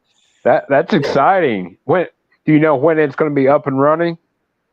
We are in the stages of developing equipment right now. Paratech should be up and running within the next few months. Nice. I don't know how to work this equipment, but can I like pass like my testing portion to Marianne Clark and have Ghost House test it? Do you think? Cass, I'm charging you double. I'll pay it. No, I'll pay it. I have seen them bring lost children home. I'm on board. I'd take a bullet for them. Yes, sir. Anything we pass on to you, feel free to pass on to them. And just for those of you who are wondering, yes, the bullet will hurt. So, Charles, I haven't asked you yet, man. What do people look forward to with you in the future? Well, lately I've been doing a lot of ITC research with the Ghost Box, Spirit Box. That's my thing right now. Hopefully, get some, now that COVID's getting a little less restrictive, get a few more investigations lined up. I do a lot of work in cemeteries right now. Hope I get to do a little squatching, as we call it, here this summer sometime. Oh, before I leave, you better best know we're going squatching. Definitely. And if we come over, you need to take us squatching. It's a deal. Oh, yes, we will drive the 3.5-day trip back to Washington to go squat. Ray, you're a Rick and Morty fan. You know what to do. So, what are some folklore in Australia that the U.S. have no idea about?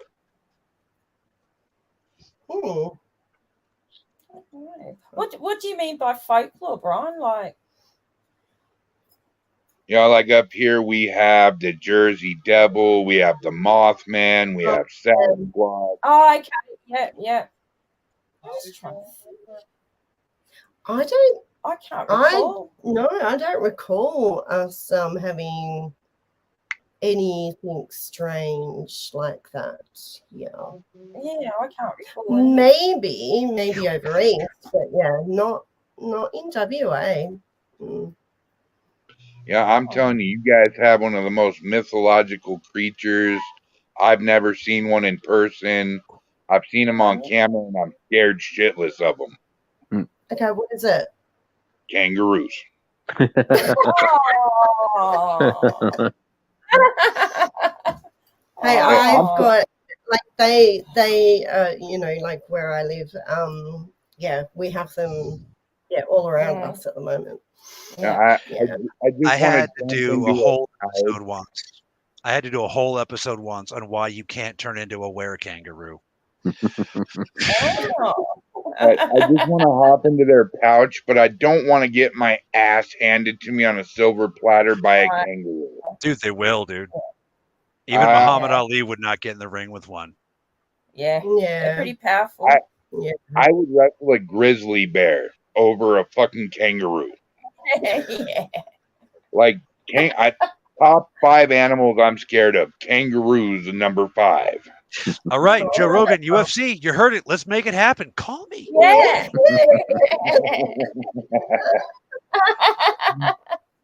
Oh my good Lord. The match of the century. Not to the century. The drunken tickler versus the kangaroo. Oh no, I was thinking the grizzly bear. Hey, we could do a tag team match. No. Cassidy has a crippling fear of bears. No. Mm-mm. Oh, okay. Yeah, I think that would be bears and Spiders. mountain lions would be my thing in the bush. Yeah, well, in the forest, as you guys call it.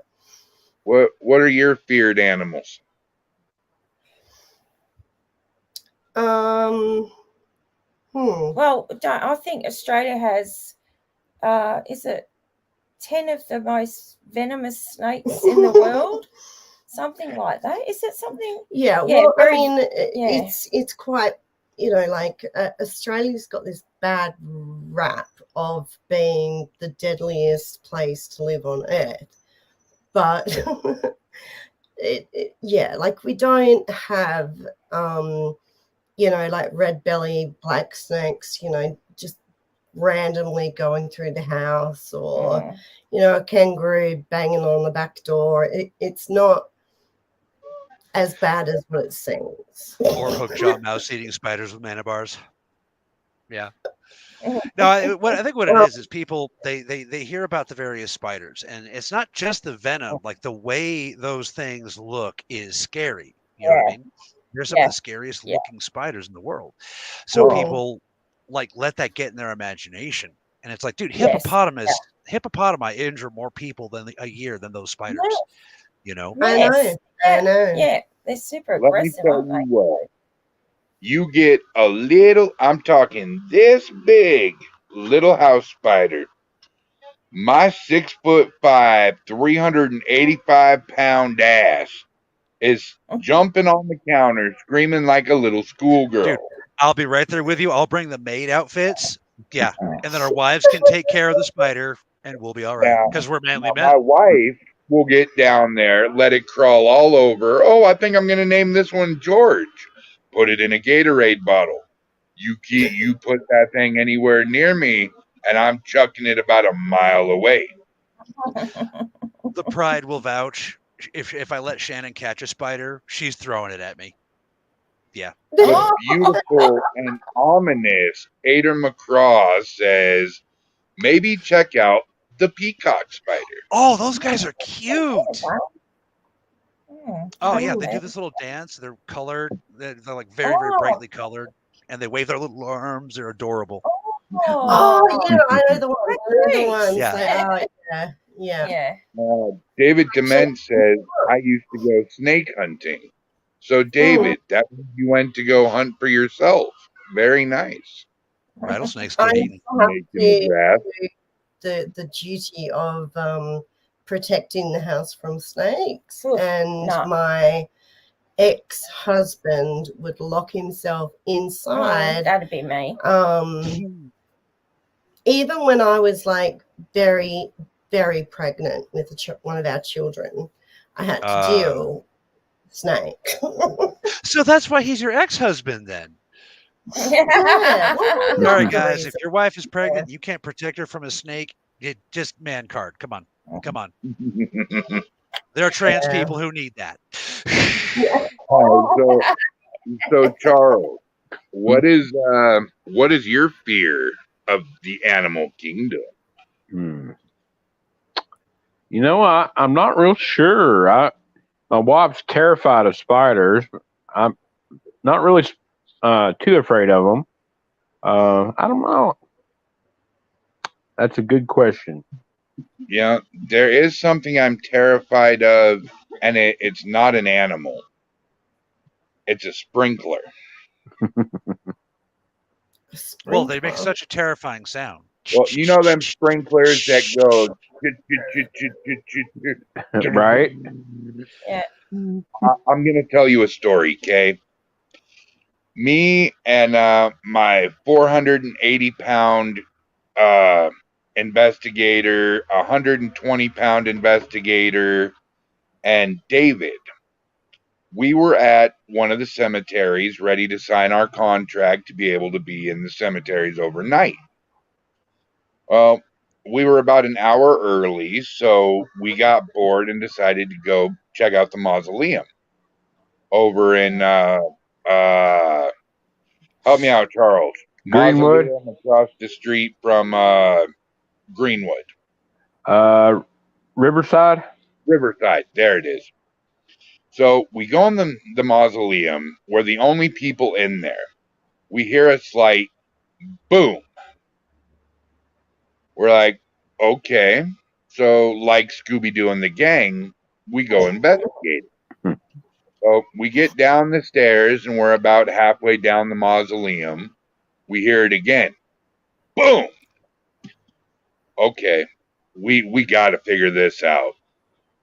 So we get to the very bottom of the mausoleum.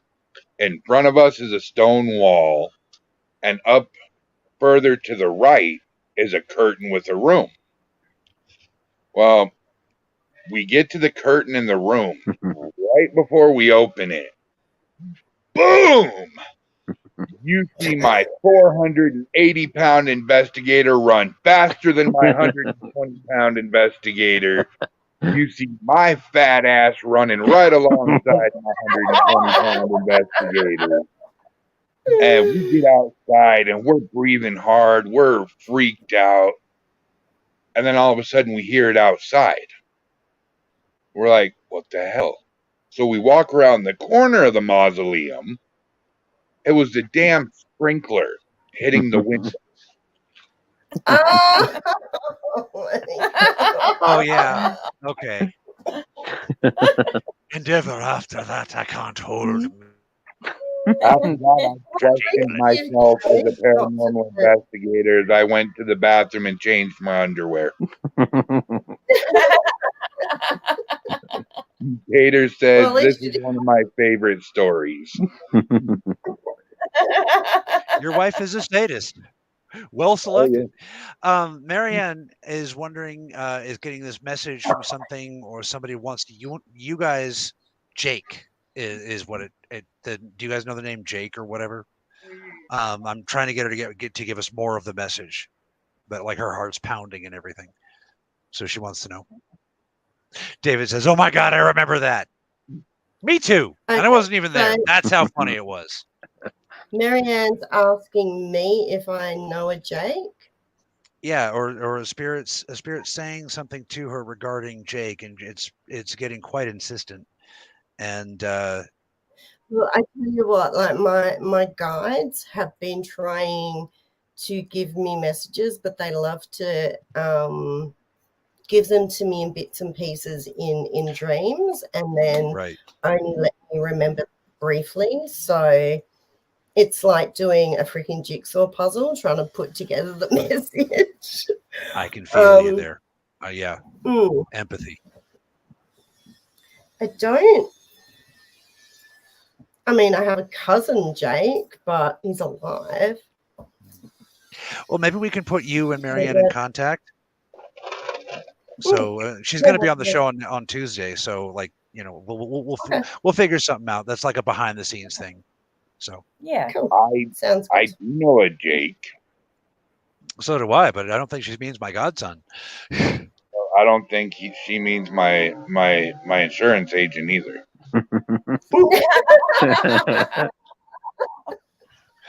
Just kidding. Love you, Marianne. So would that be especially good insurance or especially bad insurance? Well, it depends on if he calls me at 3 a.m. and asks me what I'm wearing. Because, you know, I like to wear my you know, lacy nightie and everything to bed, you know. Okay, she says, do you have a place called The Lock, some kind of waterway? An older man with glasses. That's what she's getting. The Lock. No. No.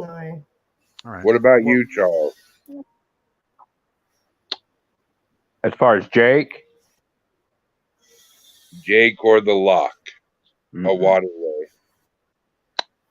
Not that I know of. Okay. But see, a lock is a Scottish term. Mm, Yeah. I don't know. Mm. Is it a spirit that's around, like me or me and Jen? Jen I and mean, Peter I specifically. Yes. accumulate a lot of, ghosty boyfriends. I haven't cleansed for a while, so there's a possibility Peter, there. you're supposed to cleanse after each one.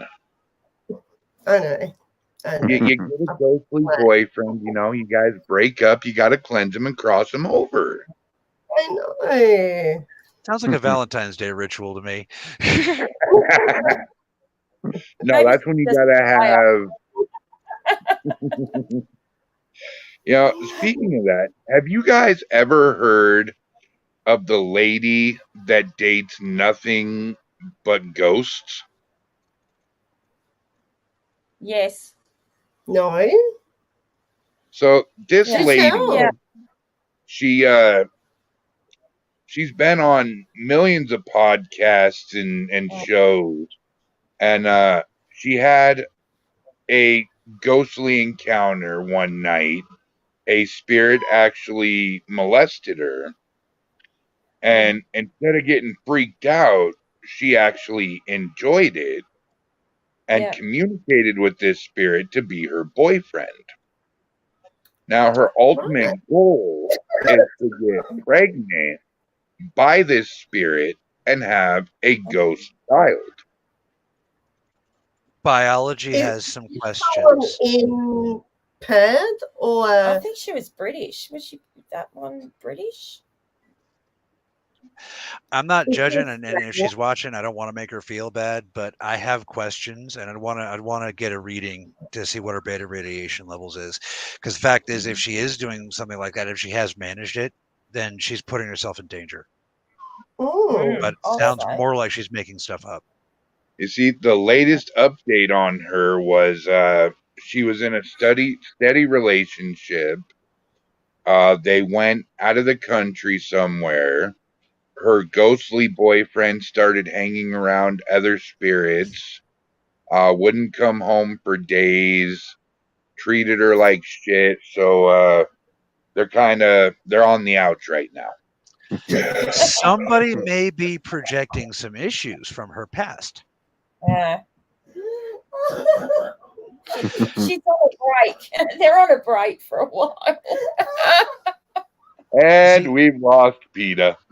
The thing is not to be the serious one here. God, that is insane. Did we become a tabloid while I was taking a pee or something? Yeah, Did that happen? Now, the one thing I told PETA before the show was I like to make my guests laugh. There you go. Oh, I said we killed PETA, so like that's one. Now we got to get Jen. And when she falls over, I will also accept spitting coffee out your nose. Well, I can say with 100% clarity that I'm not insane, and I don't encourage the relationship. Encourage my interaction. boyfriends, Interaction. Yes. I haven't had any proposals. Although I have had a male spirit ask for my phone number when I was during a live investigation on the spirit box. That was a first. I have the as silly as direct it might answer. sound. Can I please? As silly as it might sound, ghost passing through a human body is called sculpting, and it actually does happen. That being said, it leaves a strong beta radiation signature, so we should be able to confirm that stuff. What? You just gave me a great idea. I'm sorry. Hey, you don't have to be lonely at ghostsonly.com. Come get your body curbed today. Oh God. Sign up fees $9.99. Barely dead co-eds want to meet you. Oh my God. We want your lively body. And we're willing to possess anything to get it. You can call us at 867-5309. Waiting that for your Jenny's number? call. I'm picturing like a whole fucking setup of a ghostly like hotline, help call hotline. Who would you like to be possessed by? What are you looking for in a spirit? Someone who understands my soul and doesn't want to eat it.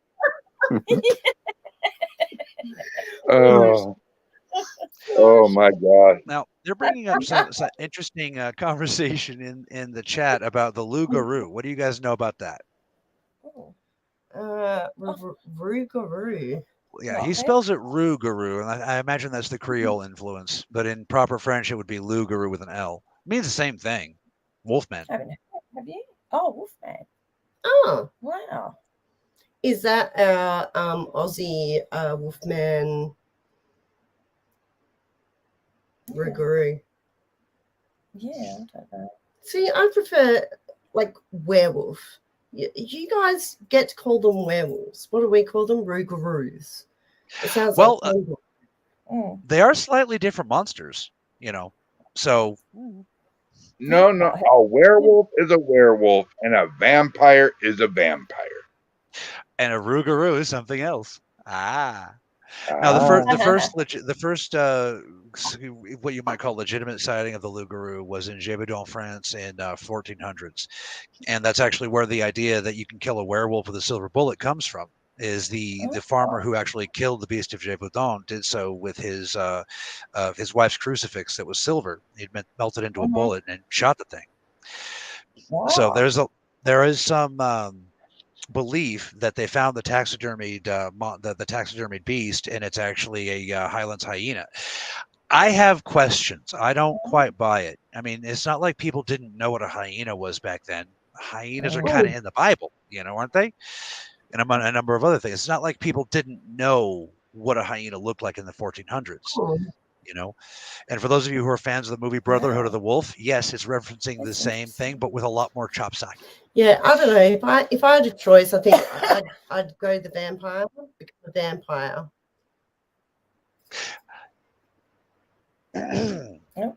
Is that me? Is that That's my girl. What? Oh no, a vampire is a vampire. As long as it doesn't step outside and sparkle like a bitch, it's a vampire. Okay, are we talking sanguine vampire or psychic vampire? Different species. I'm just saying, if a vampire walks outside and it sparkles, it's up to no good, man. And likes to take its shirt off. I'm wondering if that's me. I mean, come on. He rips his shirt open. He's sparkling. Yeah. I mean, come on. He made all vampires look like little sissies with schoolgirl dresses on. Yeah. Wouldn't surprise me if he was secretly in love with the werewolf. Possibly. Nothing wrong with that. Us werewolves are handsome men. But still, a vampire don't sparkle. Okay. I have a correction here from my son Raymond. He says, no, it is Rougarou, and he's actually pointing out the difference, which I did not know. Thank you, son. I'll smack you after the show. Where basically a Rougarou, it means red wolf, and Lougarou is werewolf. So even I didn't know that part. Thank you, son. So I was talking about the totally wrong thing. So do you think there's a connection between werewolves and the fairly recent reports of Dogman?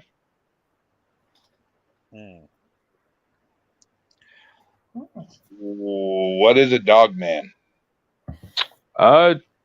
Basically your report of your typical werewolf from ages gone by. It's probably started maybe in the early 90s when I first heard about it. I think there's I forget her name, but there's an author that wrote a book about it, and it's gained quite a bit of credibility from everybody seeing it. There's some people think people are just misidentifying as a Sasquatch or something like that. But I was just wondering if the old reports of dog or werewolves is kind of morphed into the present day dogman reports. That could be in the public consciousness, but I feel that it should be pointed out that the dogmen go back to very several hundred years. Most of the indigenous tribes on the planet have a tale of these dog-faced men. Mm-hmm. You can also find them on things like the Piri Reisi map, and a number of other explorers, like from the Columbus era, reported basically what looked like humans, but with a dog-style snout. And there's some theories about that. Whether what they were actually looking at was like a mutation or like a tribe of hirsute people, like those, like the people that have like hair all over their face, even the eyebrows, you know what I'm talking about, eyelids. That being said, according to the old stories, those dog-faced people also have a problem with werewolves and skin changers. So I don't think they're the same, but I could be wrong. Right. If I'm correct, now that I'm thinking about it, Dogman came out around the time that Bat Boy got really big, isn't it? No, again, there were actually like full-blown expeditions to try to go out and find, like, if you want to consider like ancient tabloids, sure, I'm right there with you. We've never found a single piece of evidence for these things, but these kinds of things as like a cultural craze go back a long time. I think the first I heard of it, there was a book written. It was called The Beast of Bray Road or something to that effect. Yes. Yeah, Raymond just mentioned that. Yeah, I don't know what that guy is, but I want to investigate that. Like, if we get a choice, that's on my list. For sure. And what Bat Boy was, I know it's funny as hell, but it's an actual thing. It was a tabloid thing of a kid with a bald head, pointy ears, and he could fly. And they called him Bat Boy. Oh. He was actually a big sensation in the 90s and early 2000s. Oh yeah. Eddie Munster. I still remember the headline where Bat Boy married the oh god, the daughter of Elvis's ghost. The tabloids get real fun here. Okay. I'm not sure if you guys have the same thing in Australia. Cryptid and Ghost Hotline. So they have support. So all these cryptids and spirits can call in and just talk to one of us and just sort out whatever issues they're having. Oh my God. You're not so good at the deadpan humor. That's okay. I keep cracking up too. Ladies and gentlemen, come get your love life situated today, whether you're ghostly or cryptid. Please call our lovely ladies in Australia, and they will help you with advice. Yes. We got your back, babe. We got your back. That's what the Ouija board's for. Is there any ghosts out here that would like to marry or impregnate? Oh, jeez. I'm an older spirit who likes walks along the beaches and haunting pretty places. Sorry, dude, I could do this all night. But please don't ghost me. Yeah, there you go. A white freaking horse stallion galloping along the beach at sunset with the cryptid and their bride, whatever it is. It just came into my head, and I'm getting more and more disturbed as this continues. disturbing, isn't it? Hello, I'm Fabio the Ghost. Running wild, Come right? ride with me on sunset beaches. Come be my Franken bride. You're the most beautiful thing I've seen in the netherworld. Well, Brian, I need to call it a night. Yeah, Yes, we're going to have brother. to get going as well. What is Yeah. the time? Yeah, Good Lord. we're actually All 5 minutes right. over the end of the show. I should Give have said something 10 minutes ago, but I forgot. We Give were me having 1 too much fun. second, guys. Charles, is there anything OnlyGhostFans.com? you would like to say to our fans before you go? If you're interested, come check me out on Facebook, Anomalous Investigations. Also on YouTube, a little bit of everything, and hopefully a lot of new content coming up. Excellent. Charles, thank you for being on the show tonight. Thank you for having me, and thank you all for a great night. And we're going to get together about this ghost hotline, you and I. We're going to set this All up. right. Sounds like a plan. Do you have And before remember, you don't have go? to be lonely at bigfootonly.com. Before you go, do you have any like causes or businesses you'd like to shout out? Exactly. Like for example, we like me and Brian like to shout out for autistic kids and families. Just I've got a passion for the homeless. Anytime you're able to help just the homeless in any way, just be willing to give a little bit. Yes. Amen. Absolutely.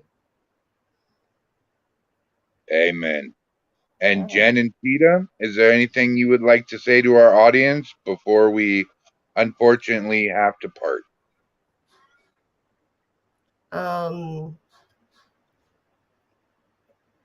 Get it out of your head, Jen. Peter. I was gonna say something and then I'm changing my mind. No, you can check out the new trailer that is up on our channel for upcoming investigation for season 4. Oh, yeah. Very cool. And where can they find your channel? What's it under? It's Ethereal Sisters on all social media platforms. So Instagram, YouTube, Facebook. So like at Ethereal Sisters? Like squiggly A Ethereal Sisters? No, it's just Ethereal Sisters. Yeah. You heard it first here, ladies and gentlemen. If you want to stalk Jen and PETA, you now know how to get a hold of them and get your medium reading on your spiritual journey and love life today. Stalk them, and I'm on your ass. You can be nice to them.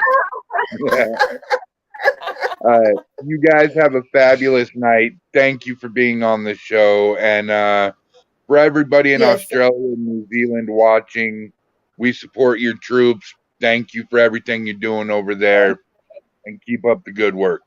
Thank you all so much. It's been a pleasure. Yes, it's been a lot of fun. Thank you for tolerating our foolishness. Thank you all for having us. Have a good one, y'all. All right. Good night. Good night. Wow. What a show tonight. I can't believe I got through it. I can't believe we just made up a whole new thing about hooking ghosts up with humans. Dude, we didn't make that up. That lady made it up.